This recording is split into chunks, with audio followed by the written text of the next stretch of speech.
ایک مرتبہ حاسدین نے امام ابو حنیفہ رحمۃ اللہ علیہ کی ذلت اور رسوائی یعنی پبلک انسلٹ کا پروگرام بنایا، کیونکہ آخری بار یہی ہوتا ہے۔ یہی کام منافقین نے کیا تھا کہ نبی اکرم صلی اللہ علیہ وسلم کی زوجہ محترمہ سیدہ عائشہ رضی اللہ عنہا پر بہتان باندھا تھا۔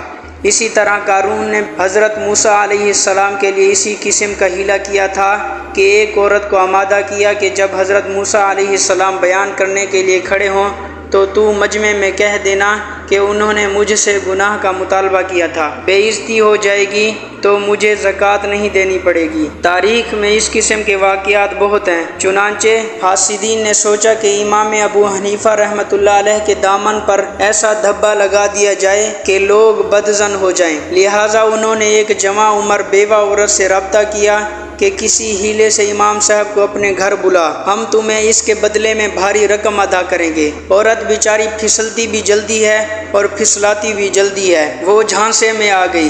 چنانچہ امام ابو حنیفہ رحمۃ اللہ علیہ جب رات کو گھر جاتے وقت اس عورت کے گھر کے سامنے سے گزرے تو عورت باپردہ ہو کر نکلی اور کہنے لگی، امام ابو حنیفہ، میرا خاوند فوت ہو رہا ہے، وہ کوئی وصیت کرنا چاہتا ہے اور وہ وصیت میری سمجھ میں نہیں آ رہی، خدا کے لیے آپ وہ سن لیں۔ آپ گھر میں داخل ہوئے، عورت نے دروازہ بند کر دیا۔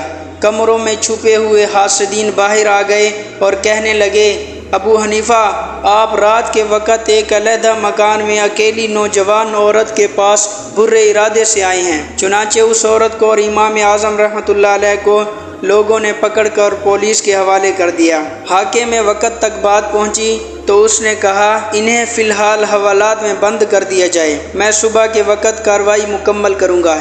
امام اعظم رحمۃ اللہ علیہ اور اس عورت کو ایک تاریک کوٹھڑی میں بند کر دیا گیا۔ امام اعظم رحمۃ اللہ علیہ باوضو تھے، لہٰذا وہ نوافل پڑھنے میں مشغول ہو گئے۔ جب کافی دیر گزر گئی تو اس عورت کو اپنی غلطی کا احساس ہوا کہ میں نے اتنے پاک دامن شخص پر بہتان لگایا ہے۔ جب امام اعظم رحمۃ اللہ علیہ نے نماز کا سلام پھیرا تو وہ عورت کہنے لگی، آپ مجھے معاف فرما دیں۔ پھر اس نے ساری رام کہانی سنائی۔ امام اعظم رحمۃ اللہ علیہ نے فرمایا، جو ہونا تھا وہ تو ہو چکا، اب میں تمہیں ایک تدبیر بتاتا ہوں تاکہ ہم اس مصیبت سے چھٹکارا حاصل کر سکیں۔ اس نے پوچھا، وہ کیسے؟ آپ رحمۃ اللہ علیہ نے فرمایا کہ تم اس پہرے دار کی منت سماجت کرو کہ لوگ مجھے اچانک پکڑ کر لے آئے ہیں، مجھے ایک ضروری کام سمیٹنے کے لیے گھر جانا ہے، تم میرے ساتھ چلو تاکہ میں وہ کام کر سکوں۔ پھر جب پہرے دار مان جائے تو تم میرے گھر چلی جانا اور میری بیوی کو صورتحال بتا دینا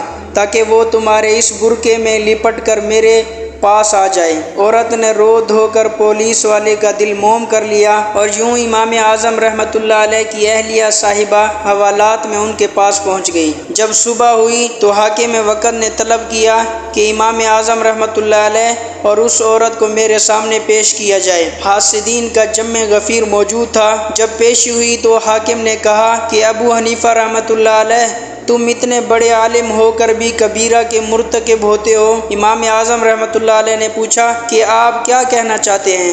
حاکم نے کہا کہ آپ ایک نامحرم عورت کے ساتھ رات کے وقت ایک مکان میں اکیلے دیکھے گئے ہیں۔ امام اعظم رحمۃ اللہ علیہ نے فرمایا، وہ نامحرم نہیں ہے۔ حاکم نے پوچھا، وہ کون ہے؟ آپ رحمۃ اللہ علیہ نے اپنے سسر کی طرف اشارہ کرتے ہوئے فرمایا، ان کو بلاؤ تاکہ شناخت کریں۔ وہ آئے، انہوں نے دیکھا تو فرمانے لگے کہ یہ تو میری بیٹی ہے، میں نے فلاں مجمع میں ان کا نکاح ابو حنیفہ رحمۃ اللہ علیہ سے کر دیا تھا۔ چنانچہ امام اعظم رحمۃ اللہ علیہ کی خداداد فہم کی وجہ سے حاسدین کی تدبیر کارگر ثابت نہ ہوئی اور ان کی سازش خاک میں مل گئی۔